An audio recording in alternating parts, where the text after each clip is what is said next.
Atensyon mga SSS members and pensioners, dalawang importanteng bagay mangyayari na ngayong May 30.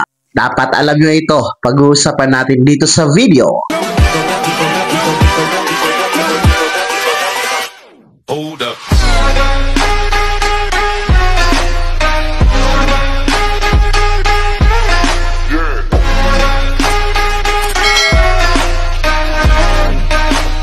Hello mga ka-vlogs! Welcome dito sa aking YouTube channel. Magandang araw po. Sa lahat ng mga manonood, saan po kayong dako sa mundo? Kumusta mga ka-vlogs?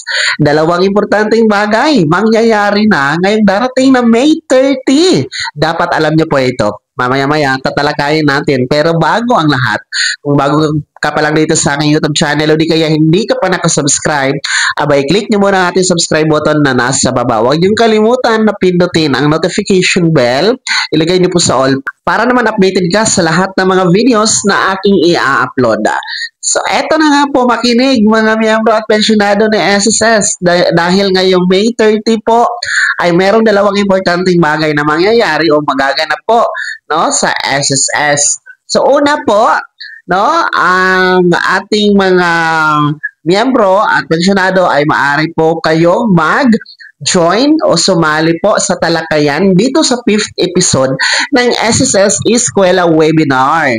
No, ngayong May 30 po yan, alas 8:30 ng umaga hanggang alas 12 ng tanghali.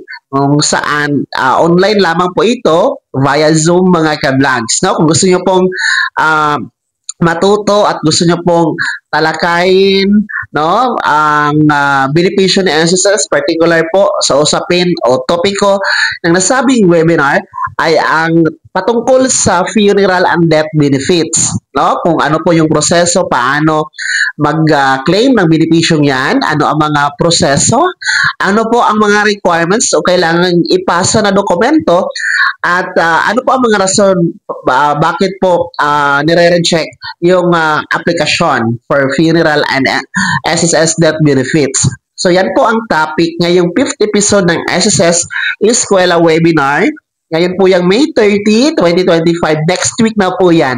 Araw ng Biyernes, alas 8:30 ng umaga hanggang alas 12 ng tanghali.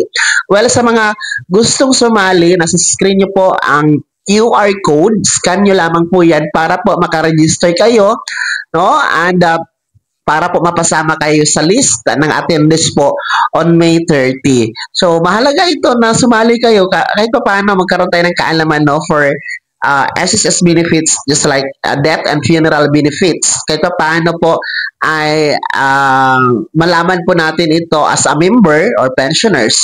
Maganda kasi itong death and funeral benefits mga ka-vlogs, no? Dahil kahit isang beses ka lang naghulog dito at natigil na po yung contribution mo, makakakuha ka pa rin dito sa benepisyong ito once na papanaw po ang isang miyembro ng SSS. Though hindi naman natin pinapangarap yung death and funeral benefits na yan, pero kasama na yan sa ating buhay na dapat nating paghandaan. So kahit paano, hindi naman po mamumroblema yung ating pamilya na maiiwan, di ba po? So ulitin ko ha, May 30, 5th episode ng SSS Eskwela Webinar.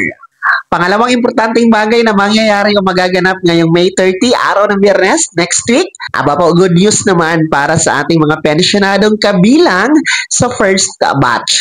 Yung merong date of contingency mula 1st to 15th day of the month. Ha? Kung yan po ang inyong araw ng kapanganakan, araw ng pagkasakit o araw ng pagkamatay, aba, May 30 po, makukuha nyo ang inyong pensyon para ngayong buwan ng June, no? Dahil advance nga po, sapagkat ang inyong original crediting schedule, which is June 1, ay natapat po sa araw ng linggo. Then, hindi talaga po pwede mag-credit kasi weekend po yan.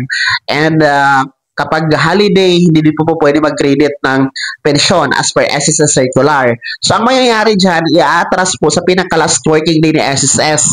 So, that is May 30, next week po, araw ng Biyernes. Advance ng 2 araw kahit pa paano po ay mas maaga ninyong makukuha at matatanggap ang inyong June pension, mga first batch. So, ang tabayanan niyo po sa inyong ATM card, no, ngayong May 30, no, dahil makikredit po ang inyong pensyon.